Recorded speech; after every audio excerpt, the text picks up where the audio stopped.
આજે કાર્તિક વદ 13 છે, સોમવાર છે, તારીખ 17/11/2025 વર્ષ છે.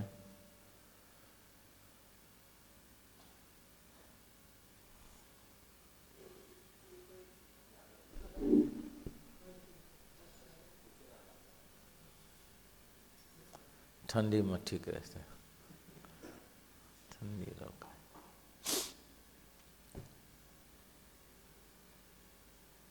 આજે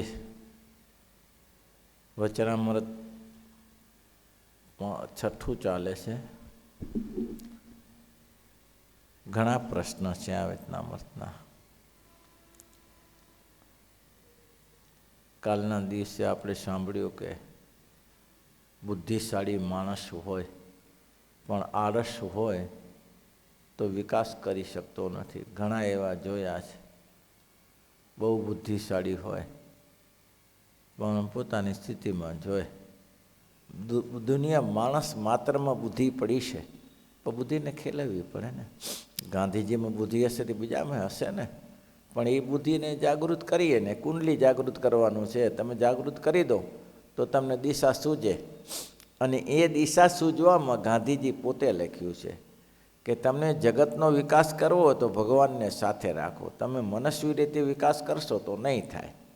આગળ આવી ગયો ને કે પોતાનું બળ રાખે પણ ઈશ્વરનું બળ ન રાખે. ગાંધીજી કહે છે મારા રોમ રોમમાં રામ ભર્યા છે. ગાંધીજી પાસે માધવભાઈ દેસાઈ આવ્યા અને એને કીધું કે બાપુ કંઈક ચર્ચા કરી હશે, અડધી કલાકનો ચર્ચા, થોડી વધારે પડતી ચર્ચા થઈ કે બાપુ મેં તમારો ટાઈમ બગાડ્યો હતો. બાપુ કે મારો ટાઈમ કોઈ બગાડી શકતું નથી. આ જગતમાં હજી કોઈ જન્મ્યો નથી કે મારો ટાઈમ બગાડે. મેં તમારી સાથે વાત કરી અને સાથે આ ચરખો કામ તમારું ચાલુ રાખ્યું, સાથે સાથે મેં રામનું નામ ચાલુ રાખ્યું છે. મેં બંધ નથી કર્યું. તમારી વાણી સાંભળવા બેસો ને થાય એવું કે પેલાની વાણી સાંભળે એટલે આપણે નામ બંધ થઈ જાય, પણ ના થાય. વજુભાઈ હતા બોરસદના, એને આદત હતી અખંડ સ્વામિનારાયણનું નામ લેતા. સ્વામિનારાયણ સ્વામિનારાયણ સ્વામિનારાયણ અખંડ નામ લેતા. પછી એને આદત કે સપનામાં આમ કાન ધરો તો સ્વામિનારાયણ સ્વામિનારાયણ જ થતું હોય. પછી તો ભગવાન એની સાથે છે. તો આવી જેને દશા હોય તેને મહારાજ કે હું પોતે બેઠો છે એના માટે, પણ આ જીવને થતું નથી. એટલે મહારાજ કહે છે એ આળસનો ત્યાગ કરો. આ પ્રશ્ન શ્રીજી મહારાજે પૂછ્યો. સુરી સારી વાત કરતો તો પણ વાત સાંભળીએ નહીં, એવો એને વાણીમાં દોષ કયો જાણો? વાત બહુ સુંદર કરતો હોય, સારી વાત તમને ગમે, મહિમાની વાત હોય, ગુણિયાલ હોય, પણ એ પોઈઝન જેમ આપણે ઠંડુ પોઈઝન આપી દેતા હોય છે. 2 દિવસ પછી ખબર પડે. સંતો વિમુખ થકી રહીએ વેગડા, સંતો વિમુખ થકી રહી આ ડરીએ દિવસ ને રાત રે, ડરીએ દિવસ ને રાત રે. સંતો વિમુખ વિષય આપે વાતમાં, સંતો વિમુખ વિષયની વિષય તો આ ભર્યા જ છે. સંતોષ વિમુખ વિષય આપે વાતમાં, સંતો વિમુખ વિષય આપે વાતમાં. કેવી રીતે આપે? તો કે કરી પોતાના જાન રે, કરી પોતાના જાન રે. પછી રગ રગમાં તે રમી રહે, પછી રગ રગમાં તે રમી રહે. ના રહે વચનનો ભાર રે, ના રહે વચનનો ભાર. એ સંતો વિમુખ થકી રહીએ વેગ વેગડા સંતો વિમુખ થકી રહી. આ કેવી રીતે તમને ઝેર આપે છે? ઝેર કેવી રીતે આવે? ત્યારે ઉત્તર પોતે કર્યો છે. વાત કરવામાં પોતાની વિશે ભક્તિ, જ્ઞાન, વૈરાગ્ય, ધર્મ તેની જ અહંકાર કરીને સરસાઈ દેખાડે. આ વાતમાં કશું નહીં. ઘણા લોકોને તમે જોજો, એ વેતનામર ચાલતું હશે, બાપજી વાંચો આ 6, બાપજી વાંચો 7નું. એટલે આ જે સંભળાય ચાલે છે ને સાંભળ ને તો બીજું શું કરે? એ પોતાનું ડાપણ કરવા માટે કે હું જાણું છું, વેતનામૃતનો જ્ઞાની છું. ઘણા લોકો ત્યાં સુધી વાંધો નહીં, હું વેતનામૃતનો જ્ઞાની છું. તમારું એક પાસું કદાચ તમે મજબૂત કરતા હો, ખરાબ તો છે જ, સારું નથી તમારું પાસું, પણ સામેનું પાસું શા માટે બગાડવું જોઈએ? ધર્મ, જ્ઞાન, વૈરાગ્યની વાત સુધી સારી કરે છે, પણ સામેનું પાસું શા માટે બગાડવું જોઈએ? સામેનું પાસું બગાડવામાં તો લાભ નથી કાંઈ. તો સામેનું તું તારી રીતે કરી ભાઈ, એ એની રીતે કરશે. મોટા મોટાની પાસે ખોટ કાઢવી એ સારી વસ્તુ નથી. આદિ ગુણ તેની કંઈક ન્યૂનતા દેખાડે. બીજામાં, બીજા સંતમાં જ્ઞાન, ભક્તિ ઇત્યાદિકની ગુણ છે, આ ખોટું છે. આ વાત સારી કરે છે, પણ તમે જોજો આ વાતમાં કંઈક ખોટું છે. આ વાત આમ નથી, આ વાત આમ જ છે. હવે એ વાત કરે, એ પોતે જે કહે છે સાચું અને બીજા કરે છે ખોટું, એ વસ્તુ શક્ય નથી. એટલે મહારાજે કીધું કે એ વાતને જરા એનાથી દૂર રહેવું સારું છે. જેમ પોતાની વાત કરવામાં પહેલાંમાં પોલી પોતાની જે સરસાઈ દેખાડે ત્યાંથી દૂર રેખાવ, કે એમાં કશું હોય નહીં, એ પોલું જ હોય, એ પોલાણ જ હોય, એ પોલમાં કંઈ હોય નહીં. કારણ શું છે? તમે જેટલી વાત કરી દેખાડશો, તમારું સરપણ દેખાડશો, એટલું તમારું અભિમાન પોષાશે. તમારું અભિમાન પોષાશે પછી તમે એમાં ને એમાં રચ્યાર કરશો, પછી બહાર નહીં નીકળી શકો. કેમ? એટલે મધની લાળ જેવું છે. મધની લાળ પડે અને એક માણસ નીચે બેસીને મધની લાળ ઝીલ્યા કરે, પણ નીચે ખાઈ હતી. એ ખાઈમાં એને ખાઈ દેખાય છે કે આ ખાઈમાં સારું હેરાન થઈ જશું. એના કરતાં એક જ્વલંત ઉદાહરણ, પેલું નાવ ચાલ્યું જતું હતું, સ્ટીમર. પહેલી વહેલી સ્ટીમરો શરૂ થઈ. હવે અંગ્રેજ સરકારને આ માન્ય નહોતું, ભારત સરકારે સ્ટીમરો શરૂ કરી. એ દેખાયું નહીં, અને એની પાસે તો સાધનો અવરનવરના ઘણા હતા. આ જહાજમાં લગભગ 600 માણસ બેઠું હતું, અને એ મારા સબમરી લાવી અને નીચેથી કાણું પાડી નાખ્યું સ્ટીમરનું. કપ્તાન સમજી ગયો કે ગમે તે ખબર ના પડે આટલા મોટા સમુદ્રમાં ક્યાંથી આવ્યો. સમુદ્ર કાણું પાડી દીધું. એમાં આ ભાઈએ મને પોતે જે અંદર બચી ગયા હતા ને એ ભાઈ વાત કરી, પ્રત્યક્ષ જ વાત કરી, બળદિયાના હતા, કે સામે અમે સાથે હતા. એમ કે કાણું પાડી નાખ્યું. કપ્તાને કહી દીધું આમાં કોઈ બીજો ઉપાય નથી. આ કાણું સમુદ્રની વચ્ચે બે માળ તો સ્ટીમરના અંદર હોય, પાણીની અંદર હોય, એનું દબાણ કેટલું હોય, એટલે કે કાણું નાનું છે, પણ આ સ્ટીમર પાણીમાં ડૂબશે. તમે ચેતી જાઓ. લાકડા કાઢી નાખ્યા બધા. લાકડા એને પેલા વ્યવસ્થા રાખતા, બોયા લાકડાને બધા કાઢી નાખ્યા કે આ પહેરી લો, અને જેને જેને અનુકૂળ પડે તે તમે બધા આગળ ખસી જાઓ. જેટલા નજીક રહેશે ને 1/2 કિલોમીટરથી આ પાણી ખેંચી જશે. આ પાણી સ્ટીમર ખેંચી જશે તમને નીચે. આટલું મોટું જહાજ છે, પણ કે અમે બધા એવા બહાદુર હતા કે આટલું મોટું ડૂબતું હશે, આટલું મોટું ડૂબતું હશે. હવે પાણીના એક આખો માળ ભરાઈ ગયો તોય કે આટલું મોટું ડૂબતું હશે. ઓલા કે ભાગો ભાઈ, ઓલો ઘા કરે બોયા લઈ લઈને, પણ આ કે જઈ નહીં, પહોંચી વળીશું, હિંમત છે. અને પછી તો કે એવું થયું જે ચેત્યા એ ચેતી ગયા, પણ એ લારમાં શેની આ ના ડૂબે, આ ના ડૂબે, એની લારમાં ને લારમાં મોસ્ટ ઓફ અંદર ગયા, છેતડીએ ગયા. જે બુદ્ધિશાળી હતા એ ચેતી ગયા. અને એ ભાઈ કહેતો હતો કે સ્વામીજી આ તો એવી પ્રતિજ્ઞા કરી લીધી કે જિંદગીમાં આફ્રિકા જતું હતું, જિંદગીમાં આફ્રિકા જવું નહીં આવે, કે એવી પ્રતિજ્ઞા કરી. પણ માછલાઓ કોઈ મોટું પ્રાણી તો નહીં આવ્યું. આખો ધોળા હાડકા થઈ ગયેલા, આખી ચામડી માછલાએ ખાઈ લીધેલી. કઈ હાડપિંજર જ બહાર નીકળ્યું. એક બળદિયાના ભાઈ મળ્યા હતા, એ વાત કરતા હતા, હાડપિંજર નીકળ્યું. પ્રતિજ્ઞા લીધી, પણ જુઓ એમાંથી બચવાનારા બચી ગયા. કેમ બચી ગયા? જે બોયામાં પહેરી લીધા અને જે પાટીએ કાઢીને પાટી ઉપર બેસી ગયા, પાટીએ ડૂબે, ઓ કરે તે કરે, એની સાથે બાંધી દીધા પાટીની સાથે. માણસ મરી ન જાય. પાણી તો હેલાડો મારતું હોય ને, એ આ લાર છે. જે અભિમાન, પોતાનું અભિમાન છે ને, આના જેવી લાર છે. જે મધની લાર ના છૂટે તેમાંની આશા ન છૂટે, તેમ તમારી જે મનની ને લારો છે એ લારો છૂટે નહીં. હું મોટો, હું બહાદુર, હું આમ તેમ. પણ મહત્ત્વની બાબત એ છે, એ ભાઈએ બહુ સરસ કહ્યું કે 2 વર્ષ ત્યાં પાછા હાજા થયા, કે 2 વર્ષ ત્યાં હાજા થયા. પછી વળી વિચાર કર્યો કે હવે પ્રતિજ્ઞા તો કરી છે, પણ જવું તો છે પાછું. ફરી ગયા પાછા, બોલો છે ને, ફરી કે હું ગયો પાછો આફ્રિકા. બોલો, આટલું દુઃખ પડે છે તોય છે ને આ સંસારનું. તેમાં આના જેવી લાર છે, સુખમાં દુઃખ જ છે, પોતાની પ્રશંસામાં ઘવાયેલું જ છે, પણ છોડી શકતા નથી. અને એટલું જ નહીં, પોતાની પ્રશંસા કરે એમાં પણ બીજાની નિંદા શા માટે કરો છો, બીજાની ટીકા શેના માટે કરો છો? મેં કાલે દ્રષ્ટાંત આપ્યું હતું, છોકરા બેઠા હતા.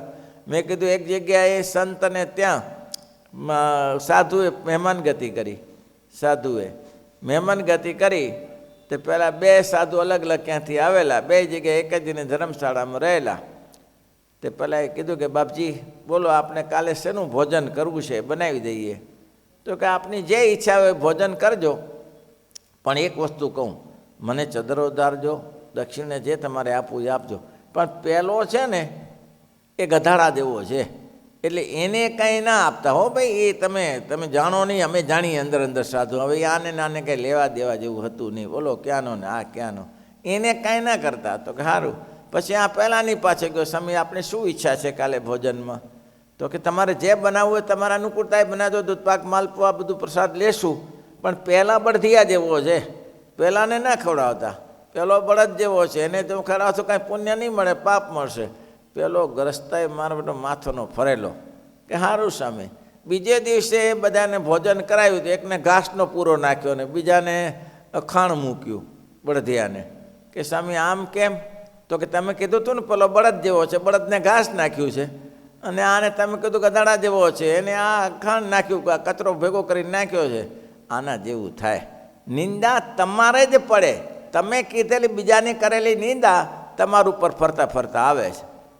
તમે માનશો નહીં કે તમારું કરેલું તમને નહીં નડે, તમારું જેને જેને જે કર્યું છે એ પોતાને નડે છે.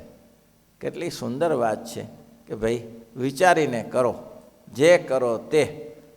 મચ્છિયાઓના ફૈબાને એના વહુની સાથે તકલીફ હશે, એની સાથે ટીકા નિંદામાં ઉતરેલી, અને શ્રીજી મહારાજ આવ્યા પર સ્વાગત ન કર્યું. જિંદગી કોની ગઈ?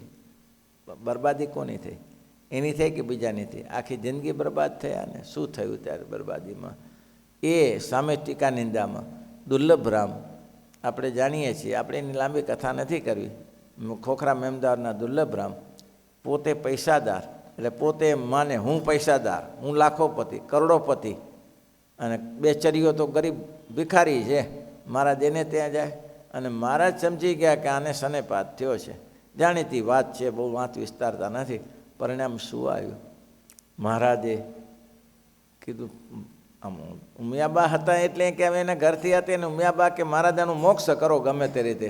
મહારાજ કે આ મોક્ષ થયો નથી આનો, પણ છેલ્લે ભિખારી થવું પડ્યું ને. આખરી તો પગ તો પોતાના જગતમાં એમ કહેવાય કે એ કુવાડો પોતાના પગ ઉપર મારે છે. જે બીજાની ટીકા નિંદા કરે છે એ કુવાડો બીજા પોતાના પગ ઉપર મારે છે. એટલે આ વાતને ધ્યાન રાખવાની કે શું લેવા દેવા, આટલું મોટું વિશ્વ પડ્યું છે, તારે તું કર્યા કર, એ ન કર્યા કર. તો કે ભાઈ આપણે વિશે બોલે તો બોલવા દે, મોઢું છે બોલવા દે. કબીર કહે છે નિંદક નિયર રાખીએ અંગણ કુટીર છવાય. નિંદા કરનારાને સાથે રાખો. કેમ? તો કે આંગણમાં તમારા દોસ્ત દેખાડશે, પણ તમે કોઈના તોની નિંદા ના કરતા. બીજા તમારી નિંદા કરે તેની ચિંતા જ ના કરતા. તમારા ગુરુજી કસ્તુરંગાચાર્ય કહેતા કે એક વસ્તુનું જીવનમાં ધ્યાન રાખવું તમારે સુખી થવું હોય તો શું? તો કે તમે ચાલે જતા હો અને 2 જણા તમારી ટીકા નિંદા કરતા હોય, અને એને ખબર ન હોય કે તમે અહીંથી જાઓ છો એમ, તો ટીકા નિંદા કરતા હોય ને તમારા 10 હાથ દૂરથી નીકળી જાઓ, નજીકથી ના નીકળવું. તમારી ટીકા નિંદા કરે છે તમે સાંભળી, પણ છતાં તમારે દૂરથી નીકળી જાઓ, નજીક ના ઊભું રહેવું. અમારા રામકૃષ્ણ સ્વામી હતા, બહુ ઊંચા સંત હતા, વિદ્વાન માણસ હતા. કોઈ કહે ને સ્વામી તમારા વિશે ખરાબ બોલે છે હો પેલો, એમ મારા વિશે બોલે છે, બહુ સરસ બહુ સરસ, ભલે જય સમનાથ, પછી રવાના પૂરું થઈ જાય. હવે એને કાંઈ ટીકા નહીં, પર નિંદા મારા વિશે બોલે છે. હા કોણ છે? હા બરાબર ભલે ભલે. ભલે જય સ્વામિનારાયણ હો, મળી. કોઈને નિંદા ટીકા નહીં, પણ ભવ્ય સંત હતા. કેમ? તો કે જેને ટીકા નિંદાથી પર છે એને કોઈ દિવસ કોઈ પર તકલીફ પડતી નથી.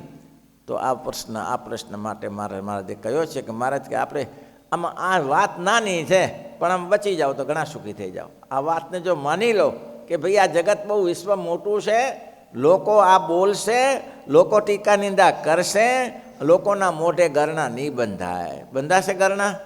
અકબર બિરબલ સાહેબનો પ્રશ્ન છે કે અકબર સાહેબને કાંટો લાગ્યો તો કાંટો લાગ્યો, બિરબલને કહ્યું બિરબલ આ તો કાંટો લાગ્યો મને. આપણે જે રાજ્યમાં રાજ કરતા હોઈએ એ રાજ્યમાં કાંટા શેના હોય? ચામડેથી પૃથ્વી મઢી નાખો. ચામડેથી પૃથ્વી મઢાય? ચામડેથી પૃથ્વી મઢાય કોઈ દિવસે? તો અકબર કીધું કે બિરબલ કીધું કે મહારાજા એ શક્ય નથી. તો શું કરવું પડે? આપણે બૂટ ચંપલ પહેરી લેવાય, એ હિતાવ છે. તે તમે તમારી રીતે બૂટ ચંપલ પહેરી લો, બાકી લોકોના મોઢે ગરણા નહીં બાંધી શકો.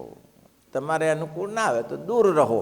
અને તમે મોઢે ગરણા બાંધી લો એનો અર્થ એ છે કે એ ટીકા કરે એને ચિંતા ન કરો, પણ તમે કોઈની ટીકા નિંદામાં ઉતરશો નહીં. કોઈની નિંદા કરે એનું પુણ્ય હરાય છે. હા, જેનું પુણ્ય હરાઈ જાય પોતાનું કર્તવ્ય ખોટું જાય છે. એટલા માટે કહે છે. પછી શ્રીજી મહારાજે પ્રશ્ન પૂછ્યો કે જેની વાણીમાં કુછિત દોષ હોય તેમ છતાં એને અમૃતની પેઠે પાન કરીએ, ખરાબ દોષ હોય તો. બોલો, હવે શ્રીજી મહારાજ અહીંયા ભારે લખ્યું છે, સંતોને ભારે પડે એવું છે. સ્નાન કરવાની ત્યારે તો કરો, એ તો હાલ્યા કરે છે. આ તો ગાડું ચા દૂર સાબુદાન રાઠોડ કે ને દુનિયાનું હાલ્યું ગયું, મારું હાલ છે.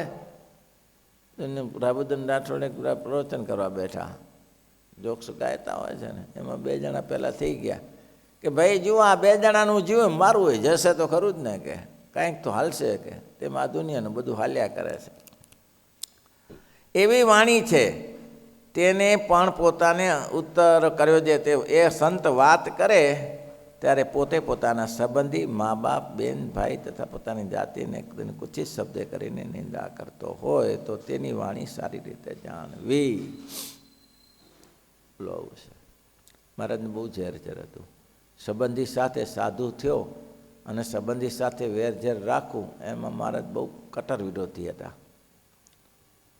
અને આપણે પંચાળાનો પ્રસંગ જાણીએ જ છીએ. પંચાળાનો પ્રસંગ જાણીએ છીએ. આધારાનંદ સ્વામીએ સ્પષ્ટ શબ્દમાં લખ્યું. રામાનંદ સ્વામીએ મુક્તાનંદ સ્વામીને કહ્યું હતું, સ્વામી મારા કરતાં હજારો ઘણું સુખ આવે એવા છે, હજારો ઘણું સુખ આપશે આ સ્વામિનારાયણ. નીલકંઠ વર્ણી છે ને, એને તમે સાદા સીધા ના માનતા. એ ભગવાન છે, અનંતકોટી બ્રહ્માંડનો નિયામક છે, સુખ આપશે. પણ એ ભગવાન છે, પણ એક વસ્તુનું ધ્યાન રાખજો, જ્યાં સુધી એનું કુટુંબ નથી મળ્યું ત્યાં સુધી બહુ શાણા છે. કુટુંબ નથી મળ્યું ત્યાં સુધી બહુ શાણા છે. પણ જ્યારે એનું કુટુંબ આવશે, સગા સંબંધી આવશે, ત્યારે ઉપર જવાની તૈયારી કરશે. એ પોતે નીકળી જવાની તૈયારી કરશે. એનું ધ્યાન રાખજો. એનો મેળ ના થાય એના માટે કરજો. આ વાત પંચાળામાં બની હતી. મેં આગળ વાત કરી હતી કે પંચાળામાં થયું, 13 દિવસ બીમાર રહ્યા અને હવે આશા છોડી દીધેલી બધાએ કે હવે મારા ધામમાં જશે. ત્યારે મુક્તાનંદ સ્વામીએ આ વાત મુક્તાનંદ સ્વામી એકલા જાણતા હતા. એને ગોપાળાનંદ સ્વામીને કહ્યું કે સ્વામી આવી વાત બની છે, શું હવે મહારાજ નહીં રહે? કેમ? તો કે રામાનંદ સ્વામીએ મને એક ફેરા કહ્યું હતું કે આ નીલકંઠ વર્ણી બહુ સમર્થ છે, અનંત કોટી બ્રહ્માંડના અધિપતિ છે, પણ એને જ્યારે પોતાના સગા સંબંધી અહીંયા મળશે એટલે ધામમાં જવાની તૈયારી કરશે. માટે એનું અનુસંધાન એ પ્રસંગ અત્યારે બની ગયો છે. કારણ કે રામપ્રતાપજી નિછારામ આવી ગયા છે, એનું કુટુંબ સુવાસની ભાભીને બધા આવી ગયા હતા. લોયામાં આવી ગયા, લોયાથી પંચાળા ગયા મહારાજ. આ પ્રસંગ જાણીતો છે. લોયામાં શાક ઉત્સવ કર્યો અને હેમસિંહ રાજાને તે ફૂલડોલ ઉત્સવ કર્યો. એટલે આ વાત પ્રસિદ્ધ હતી કે એનું કુટુંબ આવી ગયું છે. હવે એ વાત નહીં બને. ત્યારે બધા ગડગડા થઈ ગયા કે હવે કરીશું શું? મહારાજ પાસે જઈને વાત કરીએ કે મહારાજ એક દિવસ રામાનંદ સ્વામીએ મને આવું કહ્યું હતું. મુક્તાનંદ સ્વામીએ કહ્યું કે જ્યારે સ્વામિનારાયણ ભગવાન મહા સુખ આપશે દરેકને, બધાને સુખ્યા કરશે, પણ એને જ્યારે સંબંધીઓ આવશે ત્યારે ધામમાં જવાની તૈયારી કરશે.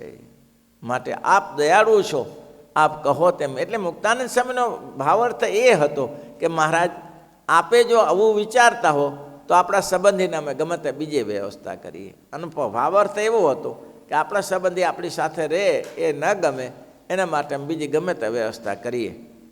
મહારાજને કંઈ એનો ભાવ નહોતો. જ્યારે સંબંધી રડતા હતા ત્યારે મહારાજે રામપ્રતાપભાઈને કહી દીધું કે આને શું કરવા રડવાનું ચાલુ કરો છો? સ્વામી મરી ગયા છે એમ જીવતા નથી દેખાતા, રડે છે શા માટે? એમ તો કે બહુ દિવસનો વિયોગ. બધાનો વિયોગ જ છે, સાના નાખો જપરી, એ કંઈ જરૂર નથી અંદર. તો બોલો આવું થયું. પછી રામાનંદમાં પછી મુક્તાનંદ સ્વામી બોલ્યા કે સ્વામી વાત એમ છે, હું એક દિવસ રોકાવું એમ નથી, પણ જેમ તમને કહ્યું ને રામાનંદ સ્વામી એમ મને પણ કહ્યું હતું. મને શું કહ્યું હતું? મને એવું કહ્યું હતું કે જો આ સત્સંગની જવાબદારી તમારી છે, આ સત્સંગની જવાબદારી તમારી છે અને સત્સંગ તમારે સાચવાનો છે. સત્સંગમાં સુખ દુઃખ આવશે, ક્લેશ વિકલેશ થશે, પણ આ સત્સંગ છોડીને જશો નહીં, એવું રામાનંદ સ્વામી અને મને વધારાનું એવું કહ્યું હતું કે તમે મારી વાત માનજો. તમને આ ગમતું નથી, પણ હું તમને ગમતું કરવા માટે કહું છું કે ગાદી તમારા વંશમાં શોભશે. આ ગાદીના અધિક મારી ગાદી છે, હું તમને આપું છું. મારી ગાદી હું તમને લાયકાત જાણીને આપું છું, પણ આ ગાદી સંત પરંપરામાં નહીં શોભે અને આ ગાદી તમારા વંશમાં જ આપવી પડશે. તમે એમ વિચાર કરો છો ને કે હું ઉપર ચાલ્યો જાઉં, પણ જ્યાં સુધી ગાદી સ્થિર ન થાય ત્યાં સુધી તમારે આ દેશ છોડવાનો નથી, સત્સંગ છોડવાનો નથી. આ મને રામાનંદ સ્વામીએ કહ્યું હતું. પછી સંતો રાજી થયા કે જ્યાં સુધી ગાદી ઉપર પોતાના સંતાનો નહીં બેસે, પોતાના ભાઈના સંતાનો નહીં બેસાડે ત્યાં સુધી અહીંયા છે. એટલે આપણે આ સંતો તે દિવસે ઈચ્છતા જ નહોતા કે આપણે કોઈ ગાદી સંભાળીએ કે વહીવટ કરીએ. ભજન કરવામાં રામાનંદ સ્વામી સ્પષ્ટ કીધું કે આમને ભજન કરવાનો આગ્રહ છે, એ ભજન કરશે. બાકી કોઈ સંપ્રદાયમાં રહેવા માગતા, સંપ્રદાયમાં એને કંઈ ગાદી જોતી નથી. ત્યારે મહારાજે કીધું કે અમને રામાનંદ સ્વામી વચન આપ્યું છે કે જ્યાં સુધી ગાદી સ્થિર ના થાય ત્યાં સુધી આ કામ નહીં કરવાનું, નહીં કરવાનું, નહીં કરવાનું. શ્રીજી મહારાજ પછી આની તૈયારી કરવા લાગ્યા. સંતો રાજી થઈ ગયા. સંતો રાજી થયો કે ગાદી થશે ત્યાં સુધી તો બેઠા જ છે મહારાજ. હવે પછી તો ઝીણાભાઈને ખબર પડી કે મહારાજ રહેવાનું સાજા. મહારાજ ઊભા તરત થઈ ગયા, પાછા લ્યો તરત ઊભા થઈ ગયા. 13 દિવસ બીમાર રહ્યા અને 13મી સાંજે બપોર પછી ઊભા થઈ ગયા. બપોર મધ્યાહન સમય ઊભા થઈ ગયા. હા બોલો સ્વામી, શું હવે કરવાનું છે? અમે રહેવાના જ છીએ, જવાના નથી. કારણ કે રામાનંદ સ્વામીનું વચન લોપવાનું નથી અમારે. ત્યારે ઝીણાભાઈએ લાડુ બધાને વેચ્યા, 3-4 લાડુ બધાને કીધું મહારાજ પ્રસાદ રૂપે આપો. ત્યારે શ્રીજી મહારાજ બોલ્યા, સંતો સાંભળો છો આ શેના લાડુ છે? મહારાજ આ પ્રસન્ન નહીં, હું ઊભો થયો ને એના લાડુ છે. એને ઊભું થવું ને જવું પોતાના હાથની વાત હતી. અને મહારાજ ત્યારથી એ શરૂઆત કરી, બદ્રીનાથને બેસાડ્યા. બદ્રીનાથને ગાદી ઉપર બેસાડ્યા. ઉંમર 7 વર્ષની. બધું જોઈ જોયું. 7 વર્ષની ઉંમરમાં શું નિર્ણય લઈ શકે? સત્સંગના નિર્ણય લઈ શકાય? નિર્ણય લઈ શકાય એવા હતા નહીં. એટલે પછી એને 5 કે 6 મહિના 7 મહિના જ બેસાડ્યા. અને પછી મહારાજે નિર્ણય કર્યો, સંતોને બોલાવીને, સંતો આનો નિર્ણય લેવો પડે, કોઈને ગાદી ઉપર તો બેસાડવા જ પડશે. આ ગાદી પરંપરા તો ટકાવી જ રાખવી પડશે. અને એક વસ્તુ સમજજો, રામાનંદ સ્વામીના કહેવા પ્રમાણે અમારા કુટુંબનું જેટલું માન મમત્વ રહેશે બધાને ધર્મકુળનું, એવું બીજાનું મમત્વ નહીં રહે. મને કાંઈ લેવા દેવા નથી. ગાદી ઉપર રામપ્રતાપજી કે ઈચ્છારામના છોકરા બેસે કે ના બેસે એની મને કાંઈ લેવા દેવા નથી, પણ મમત્વ નહીં રહે અને ટકાવવા માટે આ કરવું જ પડશે. અને મહારાજના 4 સંકલ્પ મહારાજે સિદ્ધ કર્યા કે આ સત્સંગ ટકાવી રાખવા માટે મંદિરો જોશે. જોઈને મંદિરો. મુક્તાનંદ સમયે ના પાડી મહારાજ કોણ સંભાળશે? તો કે જે સંભાળતા સંભાળશે, મંદિરો વગર નહીં ચાલે. મંદિરો વગર ચાલે ખરું? મંદિરો વગર ના ચાલે. સત્સંગ ક્યાં થાય? ગુણાતીતાનંદ સામે પર લખ્યું કે મંદિર સિવાય સત્સંગ નહીં થાય. મંદિર અત્યારે મહારાજ અહીંયા બેરાજ્યા છે તો આપણે બધા બેસીને સાંજે સવારે કથા વાર્તા કરીએ છીએ. નહીં તો શેના માટે કથા વાર્તા થાય? કથા વાર્તા ના થાય. મંદિરો સિવાય કથા વાર્તા ના થાય. મંદિરો જોશે. શ્રીજી મહારાજે પોતાના સમકાલીન સમયે 9 મંદિરો સ્થાપન કરી અને પરંપરા ચાલુ કરી દીધી. અને મહારાજે સંતો દીક્ષા તો પહેલેથી આપતા જ હતા. આ બહોળી સંત દીક્ષા આપી. કારણ કે મહારાજ કે ગમે તેવો મોટો માણસ હોય, ગમે તેવો આચાર્ય હોય કે ગમે તેવો ગાદીપતિ હોય, સેના સિવાય કામ ન કરી શકે. જેવી રીતે મોટી સેનાનો નાયક એક જ હોય ને, તો મોટી સેનાનો નાયક એક હોય, પણ બધી સેનાને 5000ની સેનાને કબજે કરવાની તાકાત છે ને કપ્તાનને, એ મૂકે તેમ થઈ શકે. અને એ જો ન હોય તો તમે જુઓ પરંપરામાં હેરાન થયા છે દેવો બધા. દેવોના ગુરુ કોણ? બૃહસ્પતિ. પણ મારા બધા કપ્તાનનું માન્યું નહીં, બૃહસ્પતિનું. એક આમ જાય ને બીજો આમ જાય, કાંઈ ભલી વાર ના રહ્યા, ભગવાન ભેગા પડ્યા ત્યારે છે. એના સામે કોણ? એના ગુરુ શુક્રાચાર્ય, મિલિટરી શાસન. પાછું શુક્રાચાર્ય અસુરના ગુરુ પર મિલિટરી શાસન. આંગળી ઊંચી કરે ને લોકો ભાગવું પડે, એમાં જરાય ન ચાલે. તો ગુરુએ કેવું આંધળો થયો પણ પોતાના શિષ્યનું છોડ્યું. જ્યારે બલિરાજાએ જે વિષ્ણુ વામનજી ત્યાં ગયા અને કહ્યું, ગુરુનું પણ એક ફરજ હોય છે. શ્રીજીમાં રામાયણમાં લખ્યું છે, હરહિ શિષ્ય ધન શોકન હરહિ, હરહિ શિષ્ય ધન શોકન હરહિ, સો ગુરુ ઘોર નરક માહી પરહી, સો ગુરુ ઘોર નરક માહી પરહી. આ લખ્યું છે. હરઈ શિષ્ય ધન, શિષ્યનું ધન હરે, શિષ્યની સેવા સ્વીકારે. અને ગુરુ શિષ્યનો શોક ના હારી શકે. ગુરુ એના શોકના સમાધાન ન કરી શકે, શિષ્યના પ્રશ્નના સમાધાન ન કરી શકે. શિષ્યની એટલી તૈયારી કાં તો આધ્યાત્મ દ્રષ્ટિએ તૈયારી રાખે, કાં તો શાસ્ત્રની દ્રષ્ટિએ તૈયાર રાખે. શિષ્યના પ્રશ્નના ઉત્તર મળવા જ જોઈએ. નહીં તો શિષ્ય ક્યાં જશે? સ્વામિનારાયણ ભગવાન કહેતા કે આ સમાજ આપણી પાસે આવે છે અને આપણે એના જવાબ નહીં આપીએ તો સમાજમાં બીજો કોણ જવાબ આપવાનો છે? ત્યારે આપણે જવાબ આપવાની તૈયારી રાખવાની. હરહિ શિષ્ય ધન શોક ન હરહિ, હરહિ શિષ્ય ધન શોક ન હરહિ, સો ગુરુ ઘોર નરકમય પરહી, સો ગુરુ ઘોર નરકમય પરહી, હરહિ શિષ્ય ધન શોક ન હરહિ, હરહિ શિષ્ય. સામે જ પાછી ચોપાઈ લખી દીધી. શું લખી? ગુરુ કે બચન પ્રતીતિ ન જીને, ગુરુ કે બચન પ્રતીતિ ન જીને, સપના હી સુખ સિદ્ધિ સુલભ નતી ને, સપના હી સુખ સિદ્ધિ સુલભ નથી ને. જેના ગુરુના વચનમાં વિશ્વાસ નથી તો બૃહસ્પતિ જેવું થાય. શું બધા ઘુમાઈ ગયા, કાંઈ ના રહ્યા. ગુરુના વચનમાં જેને વિશ્વાસ નથી તે કોઈ દિવસ પ્રગતિ ના કરી શકે. ઇન્દ્ર જેવા ઇન્દ્રને જંગલમાં ભટકવું પડ્યું, પાછળથી ક્યાંય ઠેકાણું પડ્યું નહીં અને ગાદી ઉપર બીજે નવસને બેસાડવો પડ્યો. કેટલી રામાયણ થઈ ગઈ. ગુરુના વચન ઉપર જેને વિશ્વાસ નથી તે કોઈ દિવસ ભલીવાર નહીં લાવે. એકવાર મહારાજે વચનામૃતમાં ત્યાં સુધી કહ્યું, ગુરુએ ખોટું વચન કહ્યું તોય પણ માની લેવાનું. ગુરુએ ખોટું વચન કહી દીધું કે આ નથી, માની લેવાનું. તો કે ખોટું જ કરવા દેવાનું, ખોટું જ કરવા દેવાનું. તો કે ના, એનું સમાધાન થશે. સમય મળે ત્યારે પછી એની પાસે જઈને કહેવું કે બાપજી તમે વાત કરી હતી, બરું જાણ્યું, પણ આ વાત આમ હતી. એટલે ગુરુ સમજી જશે, બુદ્ધિશાળી છે કે આ ઉલટું કાચું કપાય છે અહીંયા કને. પણ વચનને તોડી નાખશે, કોઈ દિવસ આગળ નહીં આવી શકે, કોઈ દિવસ નહીં. અમારા સ્વામીને ગમતો, અમારા ધ્યાની સ્વામીને એને સામે બોલવા જાઓ ના જ ગમે કે નહીં, કે તમે તમારું કર્યા કરો. તો શું કરા? એનું શાસન ચબરું ચાલ્યું. તો એના શિષ્યો એવા ત્યાર સારા થયા. એટલે ગુરુ કે બચ્ચાના પ્રતીતિના જેને સપને એવું સુખ સુધી સુલભ નથી ને એને સપનામાં સુખ સુધી નહીં મળી શકે. પણ આ વચન સંતોએ ખૂબ ધ્યાન રાખવાનું કે પોતાના કુટુંબમાં ન ભરાઈ જઈએ, એનું ધ્યાન રાખવાનું. કારણ કે કુટુંબ જ એવો છે. મહારાજ કે થોર અને પીપળાનો એનો એ કાપી નાખો તો હોય, જમીનમાં પડ્યા પાલેવ્યા કરે. જમીન ડુંગળીને તમે કાપી નાખો, ઢગલામાં પડી કોંટા ફૂટ્યા કરે. ફૂટે ને આ કુટુંબનો સંબંધ કોંટા ફૂટાડે એવો છે. કોંટા ફૂટાડે એવો છે. સત્સંગમાં ક્યારે પણ એમ સંતોએ બોલવું નહીં કે એ મારા પૂર્વના ભાઈ થતા હતા, કે એ મારા કાકા થતા હતા. સાધુને પૂર્વ કે પશ્ચિમ હોતું નથી, એટલું ધ્યાન રાખવાનું. આવ્યા તો કોઈ સત્સંગી છે, બધાને ખબર હોય તો સંભાળી લે બીજા લોકો સંબંધીને. તમારા કાકા મામાને કહેવાનું શું ફલાણા ભાઈ છે એમ કોણ નામ બોલો. શુક્ર માટે કાકા બાપાને તમારો સંબંધ લાવો છો?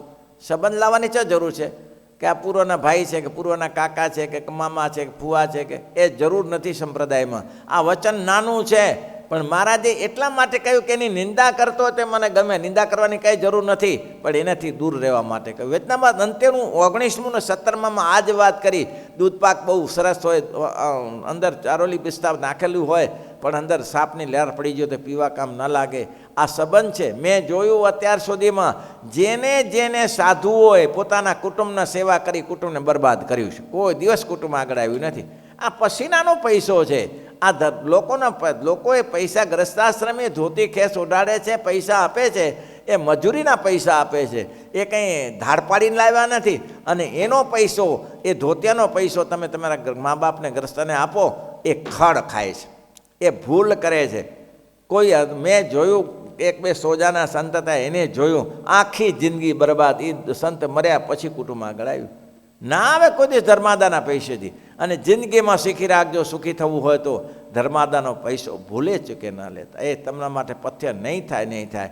એટલે મહારાજે શબ્દ કયો કુછિત કરતો હોય, પોતાના ભાઈ બહેનની ટીકા નિંદા કરતો હોય તો ટીકા નિંદા કરવાનો કોઈ પ્રશ્ન રહેતો નથી. આપણે ક્યાં જરૂર છે ટીકા નિંદા કરવાની? ટીકા નિંદા કરવી શું કરા પડે? શું કરવી પડે?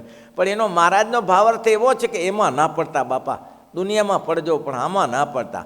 આ કુટુંબમાં પડ્યા પછી આગળ નહીં આવો, દૂર રહો એનાથી. એને કામ તો એ તો પછી મહારાજ બીજા વચનામાં કહ્યું કે એ આવેલા કરતો તો આવે તો એને જે બીજા સત્સંગની જે સારવાર થતી હોય એને સારવાર કરવાનું કહી દેવાનું, ઉતારો પાણી આપી દેવાનું. હોસ્પિટલ જો હોસ્પિટલમાં કહે તો ભાઈ એને દાખલ કરી દો. પણ તમે ચોટ્યા શું કરા છો એની પાછળ? લટું થઈને તમારે ફરવાનું ક્યાંથી? મારો ભાઈ છે, મારો કાકો છે, મારો બાપો છે. તારા બાપા ઘણા કરી નાખ્યા ને કાકાએ ઘણા કરી નાખ્યા. હા, બેને ભાઈઓમાં કંઈ ખામી નથી પણ આમાંથી અલિપ્ત રહેવા માટે કહ્યું છે શ્રીપતિમ શ્રીધરમ